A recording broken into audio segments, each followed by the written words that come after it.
to tell and write more stories, you reach a point where you have to ask others for feedback. So you have to show your writing to others in order for it to improve. And so I do, and I did. And one of the pieces of feedback that I often receive is that when I try creative works, they sound too essay-like, too cold, too organized, too much like a clinical paper. And so that's not a bad piece of feedback, because when you start out academia as a not-so-great writer, they try to train you to write a certain way, and so to break that habit, stepping into a creative realm, makes a lot of sense. And so this was a piece of feedback that Susan gave to me last week about the current story that I'm about to share with you. The story as it was written was called Anger and the Facebook Feud. And I shared it with Susan, and she wasn't completely sold.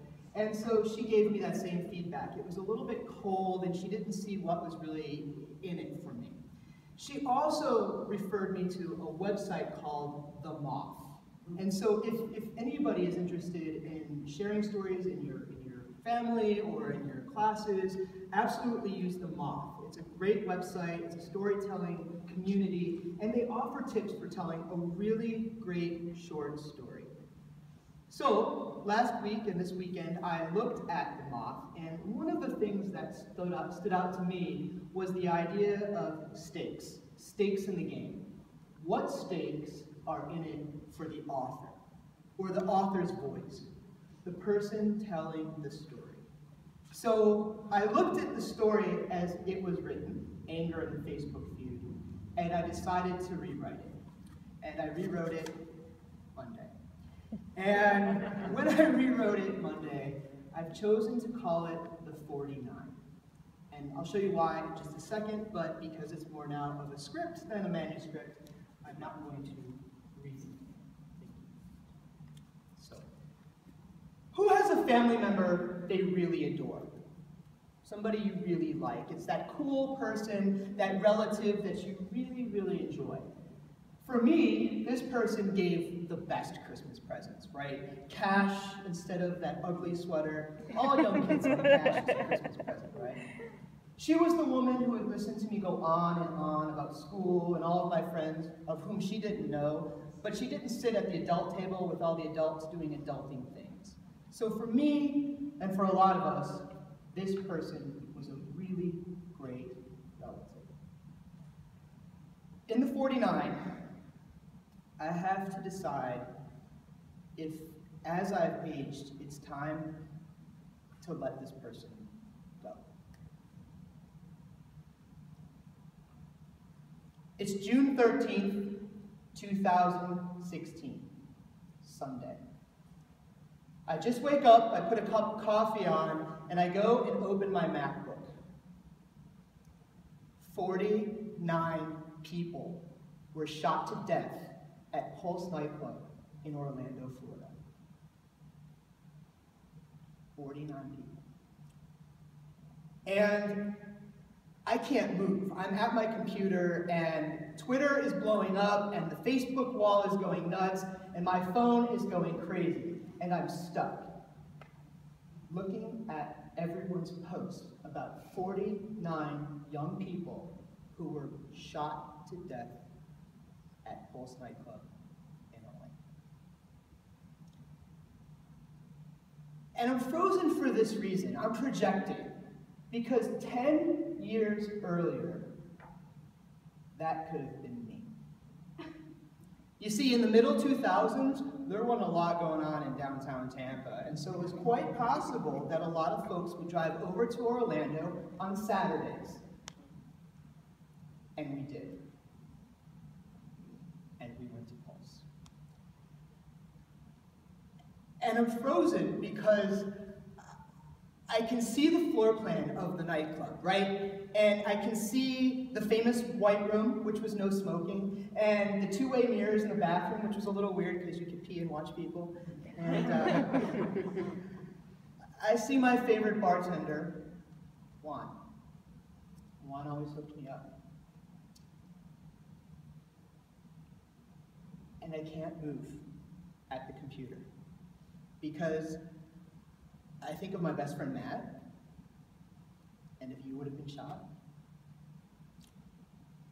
or if I would even be here to tell this story, would we have been drinking? Probably. And would we have been tipsy? Would we have been dancing, even though Matt didn't dance?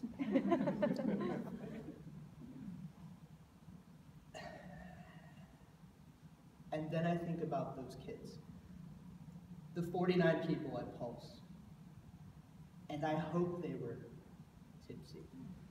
Actually, I hope they were drop dead drunk, because I hope that they were having so much fun that they had no idea what happened. That's my thought. So the usual thoughts and prayers take place on the Facebook wall, and one particular post pops up, and it's from my favorite relative. And it's a right-leaning, questionable, blog, not so much, news story about two guys in South Carolina from the same day. And they got into a bar fight. And they went outside to the parking lot. And one guy had a handgun. But so did the other. So nothing bad happened. You see that? One Bubba with a handgun and another Bubba with a handgun, nothing bad happens. Same story. Except it wasn't the same story. And it wasn't an automatic weapon. And it wasn't a nightclub. And so I have to say something. And so I type something. It's the first feud I think I've ever been in on Facebook, other than deciding if that dress was green or gray back 5 years ago. And I tell this relative, no, you can't post this today. It's not today.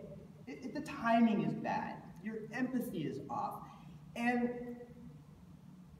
I'm immediately told I'm an idiot. And liberal, lefty, and all these really weird things, which aren't exactly true, but bad in their eyes. And I'm furious. I'm so mad at this person through the computer, of whom I haven't seen in a few years, and how she could post this today, of all days. And you know what's better than a Facebook feud with one person online? Their friends. And so her friends jumped in, and I'm wrong, and I'm an idiot, and I couldn't believe what was happening on June 12, 2016. So I go to the gym. I text my family, I have a group chat, I'm sharing with them what's going on. They make me feel better. And every time I open my Facebook app, I shake. You all know this feeling, right? Something bad that's coming on the line, so you're a little bit nervous, but you have to do it. And that happened all day. And finally, there was an acquiesce. Someone dissolved or tried to agree to disagree or something like this, and it made it go away. And my relative wanted to argue about gun control. But this isn't about gun control. It's never about gun control. It's always about the need to be right. I'm right, and you're not. And you see these conversations devolve into this right and wrong process, black and white, but they're not. It's the need to be right, not gun control. So that day, I made a decision. And I decided that I had to let my relative go. I was mad that my family would be upset. I didn't know what I would say when I would go home for parties and weddings, but I would never speak to this person because of right and wrong. And I was so upset thinking about the 49 people at Pulse Nightclub in Orlando who died while having a good time, because with this person on my Facebook, she chose to be right rather than to show empathy.